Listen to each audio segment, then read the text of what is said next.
మొదటి అధ్యాయము 2, 3, 4 చదివించారు.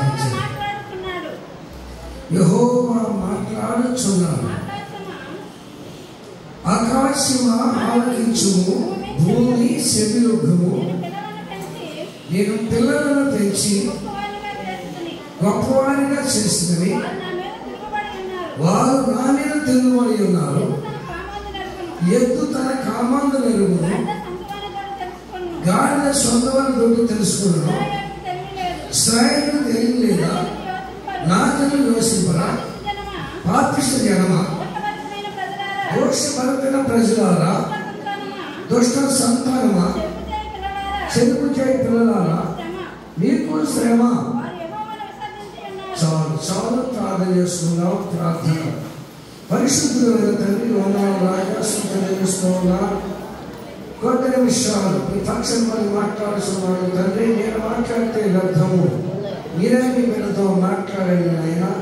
ఏ మాటలు అవసరం మాట పలికించండి. ఏదైనా చెయ్యి గ్రహించే మనస్సు నాకు మాకు అందరూ దయచేయండి. మనందరితో మీరు మాట్లాడి మహిమ పొందుతారని యేసునామములో అడుగుచున్నాను తండ్రి. ఆమేన్. మంచిదమ్మా. కొంచెం మనసుతో పాటు మనస్సు గురించి చెప్పే మాటలు లేకపోతే అర్థమవుతుంది, లేకపోతే అర్థమైపోతుంది కనుక కొంచెం చెప్పగలిగే మాట ఆలకిద్దాం.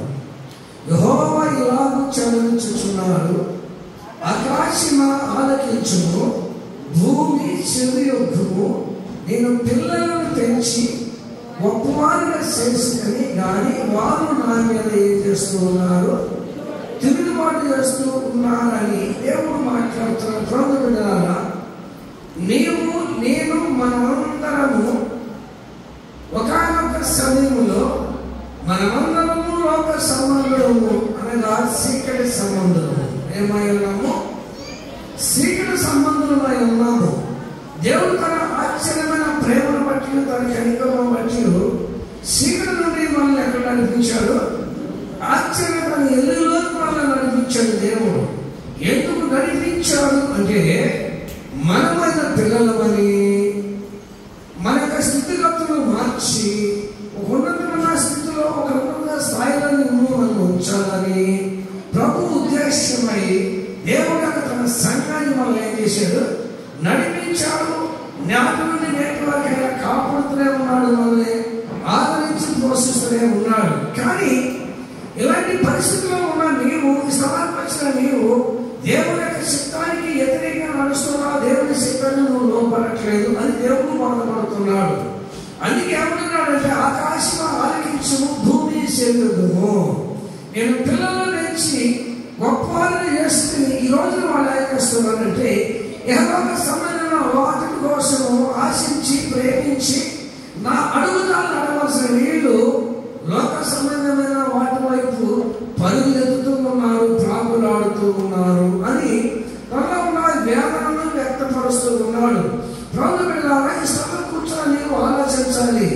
ఎందుకు దేవుడు మనల్ని లోకంలో తాను ఏర్పరచుకుని తన యొక్క సన్నిధి నడిపించారంటే మనమందరము ఆయన పిల్లలుగా బ్రతకాలని, ఆయన మహిమార్థంగా మనం జీవించాలని, ఆయన నామమునకు మహిమ తేవాలని దేవుడు నశించిపోతున్న మన పట్ల తన జాలి చూపి తన సొంతగా మనం ఏం చేశాడు?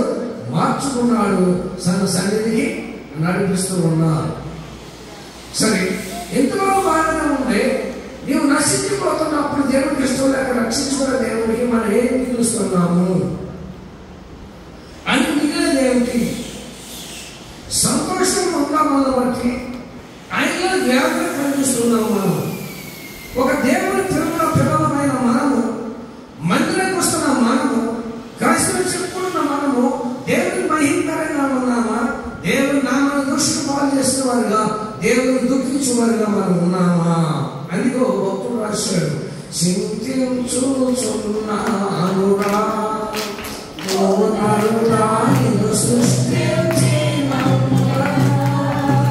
సంతోషములే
రోడ్డు తెత్తి కలిపి సత్తుకుంటూ ఏం చేద్దామన్నా?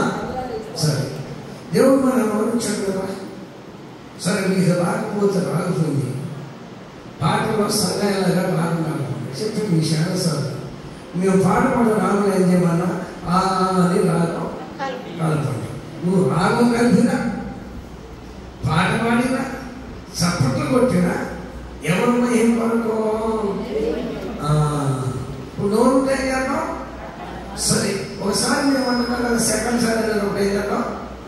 కలిపి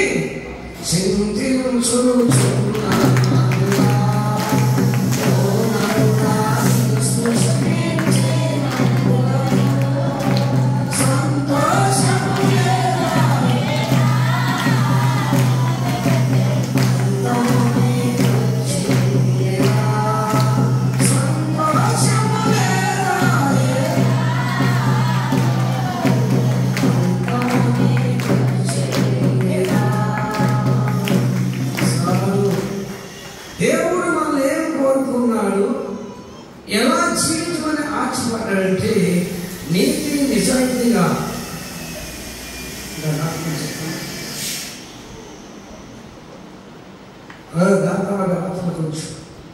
నీతి నిజాయితీగా బ్రతకాలని దేవుడు మనం ఆశిస్తూ ఉన్నాడు, కోరుకుంటూ ఉన్నాడు. అందుకే అంటున్నాడు, నేను పిల్లలను పెంచాను, పిల్లలను పెంచి గొప్పవారిగా చేశాను, ఆయన నా మీద తిరుగుబాటు చేస్తూ ఉన్నాడు అని అన్నాడు. ఏమన్నాడమ్మా? నేను పిల్లలను పెంచి గొప్పవారిగా చేశాను, కానీ వాళ్ళు రోజులు ఏం చేస్తున్నారు? నా మీద తిరుగుబాటు చేస్తూ ఉన్నారు. నిజమే, నశించిపోతున్న మన దేవుడు ఎందుకు బట్టి రక్షించుకున్నది ఎందుకోసం అంటే నీవు నేను మనందరము ఆయన పిల్లలుగా ఉండాలని దేవుడు కోరుకుంటున్నాడు. నిజమే, ఒక తల్లికి తండ్రికి ఉన్నది ఏమిటంటే పిల్లలు మంచిగా ఉండాలని ఆశిస్తూ ఉంటారు. అవునా కాదా? మన పిల్లలు కూడా మనం అలాగే ప్రేమిస్తూ ఉంటాం, ఆశిస్తూ ఉంటాం. ఒకవేళ మన పిల్లలు మనకి తిరుగుబాటు చేస్తే మన మాటను కూడా తన ఇష్టాన్ని తీరుస్తూ ఉంటే మనం ఎంత యాదన అనుభవిస్తామో, ఎంత దుఃఖపడతామో అది దేవునికి మనకు మాత్రమే తెలుసు. అలాగే మనం దేవుని పిల్లలమై ఉన్నప్పుడు, దేవుని శక్తానికి వ్యతిరేకంగా నడుస్తున్నప్పుడు, దేవుని శక్తాన్ని అనుసరించినప్పుడు, వాక్యం పరిచయం పెట్టినప్పుడు దేవుడు యాదన చెందుతూ ఉన్నాడు. ఆకాశం ఆలకించు, చెవియొగ్గము, నేను పిల్లలను పెంచాను, వారు గొప్పవారిని చేశాను. వారు ఈ రోజు నా మీద ఏం చేస్తున్నారు? తిరుగుబాటు చేస్తున్నారు. ఎద్దు తన కామందు జరుగును, గాడిద సొంత వారి దొంగ తెలుసుకున్నాను. ఎంత కృతజ్ఞత లేని మనుషులుగా జీవిస్తున్నారో ఆలోచించండి. మన పశువులను తీసుకెళ్ళి అన్నిలో వదిలిపెడితే సాయంత్రం ఎక్కడ జరుపుకుంటామా? ఎందుకని జరుపుకుంటే యజమానులు దేనికి గుర్తుంది? పశువులు కొంటే యజమానులు, మనం లేకుండా గాలి ముందు యజమానులు. మన ఇంటి ముందు పారవసి గంటికి కుక్క పోతే అది ఏం చూపిస్తుంది? విశ్వాసాన్ని చూపిస్తుంది. మనిషిగా నువ్వు ఏం చేస్తున్నావు అంటే దేవుని తిరుగుబాటు చేస్తూ ఉన్నావు. ఏం చేస్తూ ఉన్నావు? దేవుడు నిన్ను బ్రతికించే విధానాన్ని మర్చిపోయావు. నీ స్థితిగతులు మార్చే దేవుని మర్చిపోయావు. హోడపరిచి కలిగించే దేవుని మర్చిపోయావు. ఎద్దు తన కామందు నిలుగును, గాడిద సొంత వారిగా తెలుసుకును. దైవస్వరంలోకి వచ్చిన నీవు, దైవస్వరంలో పాల్పడిన నీవు, దైవస్వరం ఒక స్థితిలో ఎదిగిన నీవు, దైవస్వరంలో ఉన్న నీవు ఈ రోజున నువ్వు బయటకు ఇష్టానుసారంగా బ్రతుకున్నావంటే మానవత్వం మనిషి అనుకోవాలా, మానవ బ్రతుకు అనుకోవాలా? నేను ఏమనుకుంటుంది? మానవ బ్రతుకు. దేవుడి శరీరంలో ఆనందిస్తున్నావు, దేవుడి సమస్యలో ఆనందిస్తున్నావు. దేవుడి సన్నిధి రావడం మానేసి ఎచ్చరమైన దేవుడు జీవిస్తున్నావు. అటు జీవితాన్ని చూసి దేవుడు ఏమంటున్నాడంటే ఈ ప్రజలకు తెలివి లేదా? ఏమన్నాడు? లేదా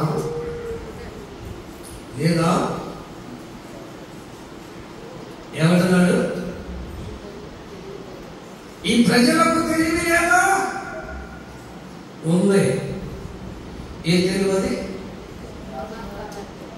పంపరాసి తెలివి, సంవత్సరాలను తీసే తెలివి, మనసును మాయ చేసే తెలివి, మనసును పడగొట్టే తెలివి, అధికారులు మోసం చేసే తెలివి, ఇలా లోకం అంతా కూడా, ప్రపంచం అంతా కూడా మోసంతో నిండి ఉన్నది. మోసం ఈ ప్రజలు ఎక్కువగా కనపడుతూ ఉన్నది. ఎక్కడ చూసినా అన్యాయమే, ఎక్కడ చూసినా అవినీతి, ఎక్కడ చూసినా లంచమే, ఏ స్థలంలో చూసినా అధికమైన పోరవకులుతారని ఈ రోజున మానవుడు ఎంత దిగజారి ప్రవేశించింది, మనుషులు ఎంత దిగజారి ప్రవేశించిందని. కేవలం 50-60 సంవత్సరాల జీవితం కోసం ఎన్ని సంవత్సరాలు బ్రతికేది ఏమా? రేపు నీది కాదని తెలుసుకో,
నేను ఈ లోకంలో అశాస్త్రంగా ప్రయాణం వెళ్ళగలిగేది ఎందుకమ్మా? మాయ బ్రతుకు, మోసపు బ్రతుకు ఎంతకాలం జీవిస్తావు దేవుడు? ఒక ఇదే నీకు పరిణాయిట, నువ్వు చనిపోవా, సాగు నీ దగ్గర రాదా, చచ్చిపోతామని ఎదిగిన లేవు.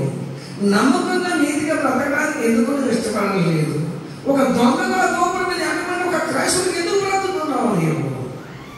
దానికంటే సిగ్గు చేయగల పని నీకు లేదా? ఆలోచించండి. నా దేవుడు జ్ఞాపకం బాధపడుతున్నాను. ఎందుకు కావాలన్నారు మనం? జ్ఞాన సత్యమని తెలుసుకున్నాను. నా ప్రజలకు తెలియలేదా? నా జనులు యోచింపరా, ఆలోచించరా? ఈ రోజున సరే ఒక క్రైస్తవుడిగా బ్రతకాలనుకున్నా నీవు, ఒక క్రైస్తవుని జీవితాలనుకున్నా నీవు ఎంత కాలములో ఒక వైపు చూసి పరుగెత్తుతావు? ఆలోచించు. రేపు నీదే కాదు, రేపు నీవు ఉండవు. మరి చక్కటి మన వడ్లైన మనకు ఒకసారి సంఘానికి వచ్చింది గుర్తుందా? చక్కగా బాగానే మాట్లాడే ఉంటాను. 12 గంటలకి కొంచెం నేర్చుగా ఉన్న హాస్పిటల్ తీసుకుంటే హాస్పిటల్ సిలిండర్ ఎక్కనే ఉండాలి. ఇద్దరు వచ్చారు, భార్య భర్తలు వచ్చారు. నాకు రైతులు ఉన్నారు. ఒక రోజు ప్రసంగం చెప్పి సాక్షి కూడా చెప్పాడు. ఏది తెలిసింది ఏంటంటే హార్ట్ అటాక్ వచ్చింది. ఏమొచ్చిందమ్మా? సంతకాడ బాగానే మాట్లాడాడండి. తెల్లపాటికి 2 గంటలకే చనిపోయాడు. అనుకున్నాడా నేను చనిపోతాను. ఇక్కడ కూర్చున్నాడు అనుకుంటున్నారా? రేపు నేను చనిపోను, బ్రతికే ఉంటాను. ఏవేవో ఆలోచనలు, ఏవేవో కోరికలు, రేపు ఏమేమో చేయలేక తపన. ఎప్పుడు చెప్పలేదమ్మా? ఎప్పుడు? ఈరోజు అదే ఈరోజు దేవుడి గురించి ఆలోచిస్తున్నావు. ఏదేదో ఆలోచనలో ఉంటావు, ఏదో చేయాలని ఒక తపనతో ఉంటావు. కానీ రేపు నీది కాదు. అర్థమేనమ్మా? రేపు నీది కాదు, నాది కాదు. ప్రాణం ఎవరిది? మనం రక్తంలో ఒక కట్టెలో ఉంది. ప్రాణము కట్టె ఏం చేస్తుంది? కదులుతూ ఉంది. నీవు పోయినప్పుడు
రేపు ఏమి జరుగునో నీకు తెలియదమ్మా.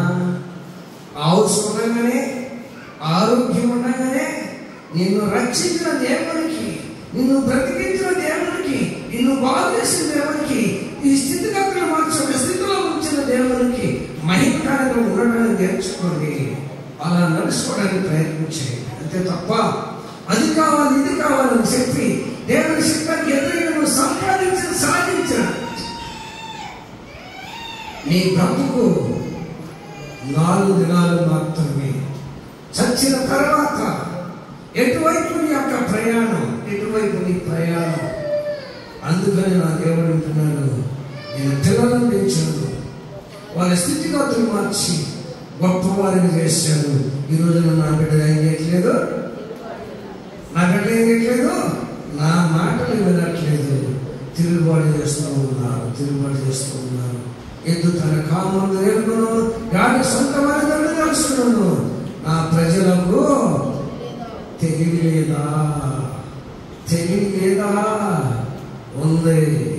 ఏ తెలివి? ఏ తెలివి? చెప్పలేదన్నా. తన కామ వాంఛలు తీర్చుకునే తెలివి. డబ్బు ఏ రూపంలో సంపాదిస్తే దొరుకుతుందో తెలివి. అధికారిని ఎలా మోసం చేస్తే డబ్బు వస్తుందో తెలివి. భర్తను ఎలా మోసం చేయాలో ఆ తెలివి. భార్యను ఎలా మోసం చేయాలో తెలివి. ఎదుటి ఎలా భయపడాలో తెలివి. ఈ తెలివితేటలో మానవుడు బ్రతుకుతున్నాడు తప్ప నేను ఏదో ఒక రోజున మరణిస్తాను, మరణించిన మరుక్షణం ముందు నా ప్రభుతో కలిసి యుగాలు ఆయన రాజ్యంలో ఉండాలి అనుకోగలిగిన వారికి ఈ తెలివితేట అనుకున్నది. ఏ తెలివితేటలో నేనేదో ఒకటి మరణిస్తాను, మరణించిన మరుక్షణం ముందు నా ప్రభుతో యుగాలు కలిసి ఉండాలని ఆలోచన. ఆ తెలివి ఎంతమంది మంది ఇక్కడ కూర్చున్న వారిలో ఆలోచించండి. తెలివి లేదా? ఉందే. ఏ తెలివి? అది లోక సంబంధమైన తెలివి. దేవుని జ్ఞానము జ్ఞానానుసారమైనది కాదు. ఎక్కడ మాట మీకు చెప్పారు, పోయి వాళ్ళు చెప్పారు. మీకున్న జ్ఞానము వాక్యానుసారమైనది కాదు, దైవ సిద్ధానుసారమైనది కాదు. మీ జ్ఞానము లోకానుసారమైన జ్ఞానంతో మీరు ఉన్నారని బైబిల్ సెలవిస్తుంది. ఇంటున్న దేవుని పిల్లలారా, దేవుడు మన విషయమై ఎంత వేదన అనుభవిస్తున్నాడు, మనకు ఆయన ఎంత దుఃఖపడుతున్నాడు ఒక్కసారి ఆలోచించు. ఎద్దు తన కామందు ఎరుగును, గాడి సొంత వారితోనే తెలుసుకున్నాను. నా ప్రజలు తెలివి లేదా? దేవుడిని యోచించరా, ఆలోచించరా? నేను చెప్పేసారేటమ్మా, చెప్పగలరా? చెప్పరా? రోహపత్రిక 10 అధ్యాయం. దీని మీద ఉన్నది ధ్యాస. ఊరికి ఏమైపోతాడు, మనం ఏమైపోతాడు, ఇల్లు ఏమైపోతాడు, వాటర్ ఏమైపోతాడు, పిల్లలకి ఇల్లు ఎత్తిపోతాము. ఏదొచ్చి ఇల్లు ఎత్తిపోయేది, పిల్లలు వచ్చి ఇల్లు ఎత్తిపోతాము. ఈ ఆలోచన, ఏ ఆలోచన?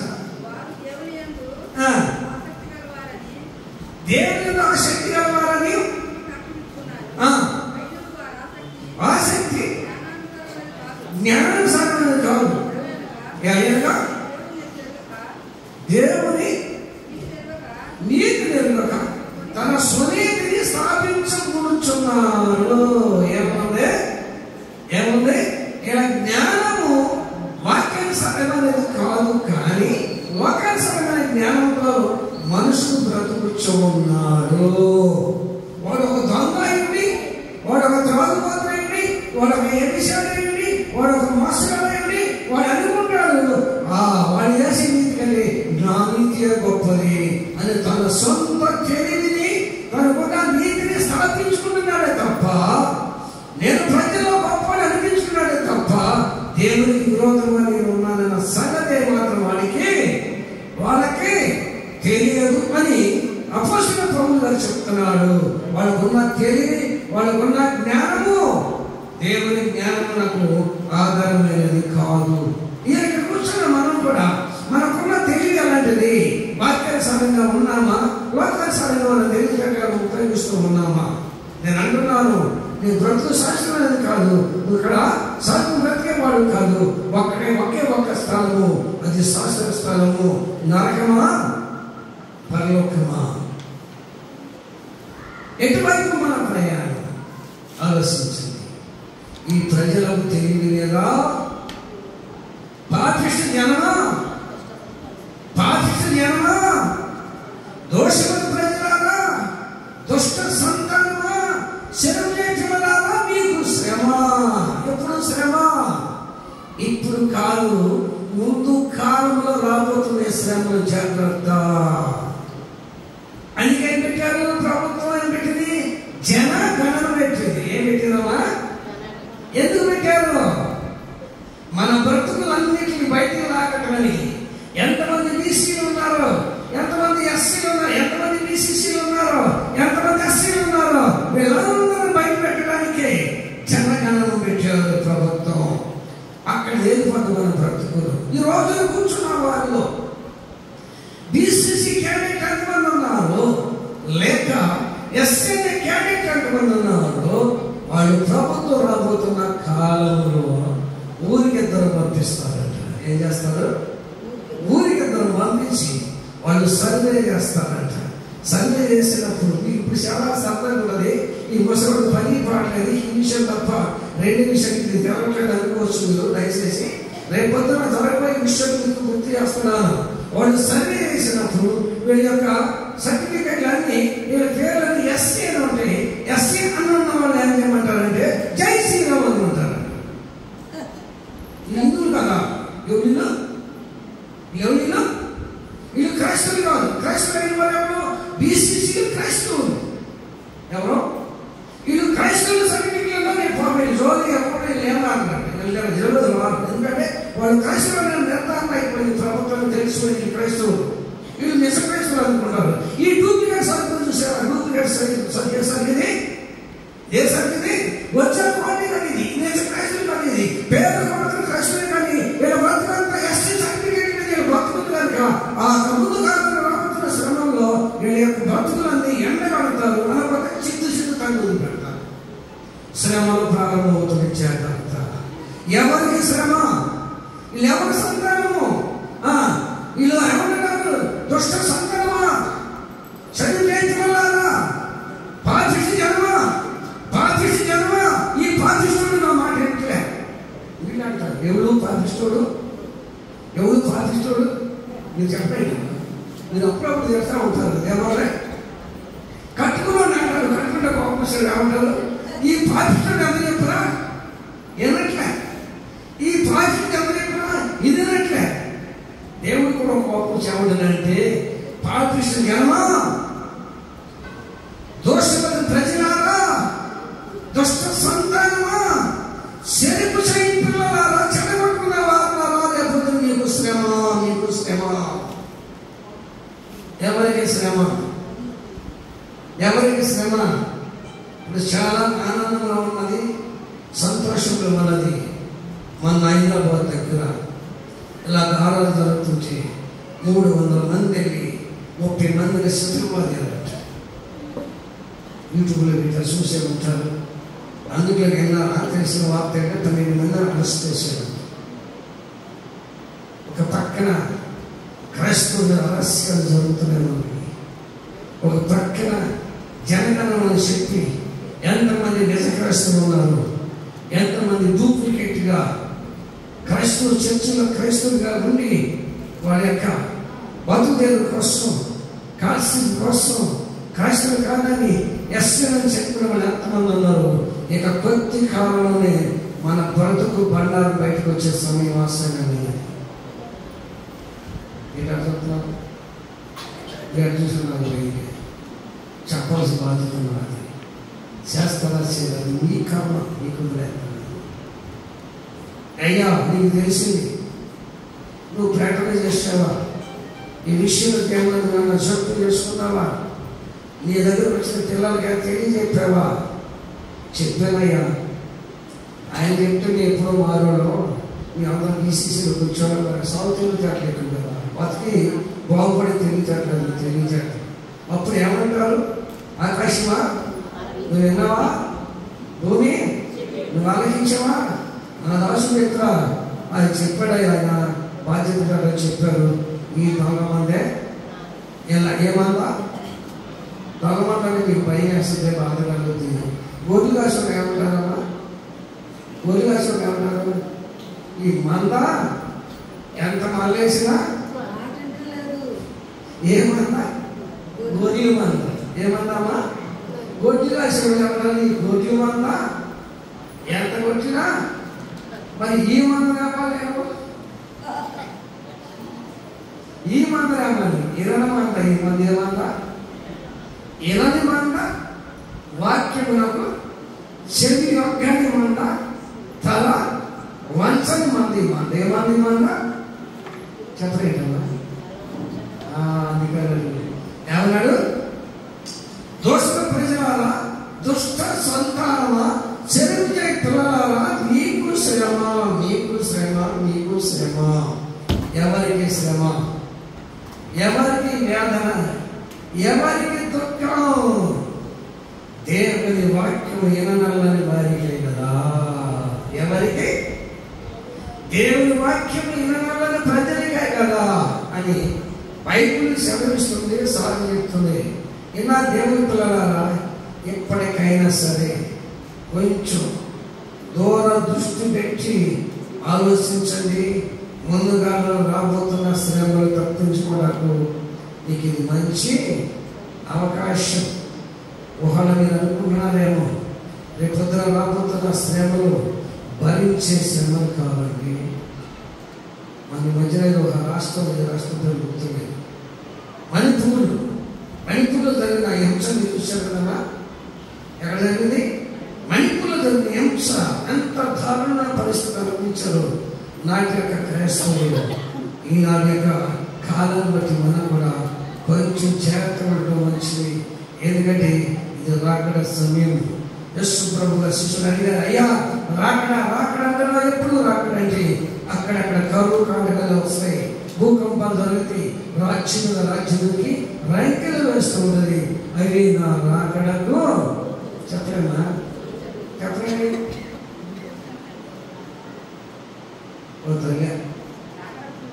దేని గుర్తులు? భూకంపాలు, కరువు కాటకాలు, రాజ్యం రైతులు వేయటం జరిగినప్పుడు నా రాకడ గుర్తులని బైబిల్లో దేవుడు చెప్పాడు కదా. ఇట్టి పనులు జరుగుతుంటే, హింస జరుగుతుంటే మరి ఎక్కడున్నామనుకోవాలి? రాకడ సమయంలో ఉన్నాము. ఏం చేయాలి? ఎక్కడ మనం రాకడ సమయంలో మనం ఏం చేయాలి? రాకడకు చెప్పండి, రాకడకు సిద్ధపడాలి. ఏం చేయాలమ్మా? రాకడ సిద్ధపడాలని మనం ఏం చేయాలి? దిద్దుబాటు చేసుకోవాలి. దిద్దుబాటు లేకపోతే సిద్ధపాటు లేనట్టు. ఈరోజు దిద్దుబాటు ప్రాంతంలో జనానికి ఎలాగో మిగిలిపోయిందంటే అసహ్యం అయిపోయింది. ఏమైంది? దిద్దుబాటు ఏమైపోయింది? అసహ్యం అయిపోయింది. నేను అంటున్నాను, ఏ వ్యక్తిలో దిద్దుబాటు ప్రాంతం లేదో ఆ వ్యక్తి సిద్ధపాటు లేనట్టే. అందుకని 40 రోజులు, 2 నెలలు, 6 రోజులు, 10 రోజులు ఏం చేస్తున్నావు? చెప్పండి కదా. ప్రార్థన ఉండి దిద్దుబాటు చేసుకుంటున్నాం. ఇది రాకడ సమయంలో ఉన్నాం. రాకడ సమీపంలో ఉన్నది. మరి ఆ రాకడ సమయంలో ఎంత పెడతారు, విడవబడతారు, వ్యక్తిగతంగా మీకు నేను వదిలేస్తున్నాను. కానీ ఈ మాటల్లో తెలుగుతున్నారా, నేను దిద్దుబాటు చేసుకునేందుకు మంచిది. మరలా గుర్తు చేస్తున్నాను, ఏదో బతుకుదేవుల కోసం ఇలా బ్రతుకుదాములే, ఎవరు వస్తారులే, నేనేదో ఎస్ఏ సర్టిఫికేట్ మీద జాబ్ చేస్తానులే అనుకోవద్దు. మన యూట్యూబ్లో ఒక ఆయన ఈ సువార్త ప్రాక్టీస్లో ఒక ఆయన వెళ్ళి అడుగుతున్నాడు, మీ కాపులు పట్టణ థియేటర్లో మరి ఆయన అడుగుతున్నారు, మీకు పర్మిషన్ ఉందా అని అడిగాడు. పర్మిషన్ ఉందా? అసలు పర్మిషన్ అంటే ఎవరికి అన్నారు? అసలు నీకు అడిగే పర్మిషన్ ఎవరు ఇచ్చారని ఈ యొక్క సువార్త ఇచ్చేవాడు అడుగుతున్నారు. అప్పుడు ఆయన అంటున్నాడు, మీరు బీసీగా ఎస్సీగా అడుగుతున్నారు. ఏమంటారు? మీరు బీసీగా ముందు పర్మిషన్ ఉందని అడిగాడు. సెకండ్ ఏమన్నాడు? మీరు బీసీసీగా ఎస్సీగా అడుగుతున్నారు. అదే ప్రశ్న రేపు రాబోతున్నారు కాలంలో. ఇది ఆశమాస చెప్పిన మాట కాదు, ఆలయంతో ఆలోచించి చెప్పిన మాట. ఈ మాట ఏంటమ్మా? ఆలయంతో ఆలోచించి చెప్పిన మాట. మీరు దీన్ని సిరిగి తీసుకుంటారో లేకపోతే దీన్ని స్టాండర్డ్గా తీసుకుని మీరు స్థిరపడతారో బలపడతారో అది మీకే నేను వదిలేస్తున్నాను. దేవుని కొద్ది మాటలు దీవించుగాక. ప్రార్థన చేసుకుందాం. అందరూ మోకరించి ప్రార్థన చేసుకుందాం. పరిశుద్ధులకు వందనాలయ్యా. ఆకాశం ఆలకించము, భూమి శరీరం పరదేశం వారి రోజు చూడక నా మాట కలిసి తిరుగుబాటు చేస్తూ ఉన్నాను.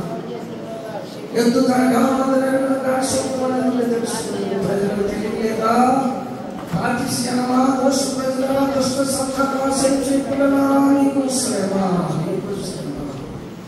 ఎవరికి దుఃఖం, ఎవరికి వేదన, ఎవరికి బాధలు, ఎవరికి నీ మాట వినాలని వారికి ప్రభా క్షమించి ఆయన నీ మాట విని నీ మాట నడిచినట్లుగా సహాయం చేయమని చెప్పిన మాట చూస్తున్నాము. మన నుంచి నీకు విశ్వాసం కలిగి చేయమని నజరేస్తున్నాము అడుగుతున్నాను తండ్రి.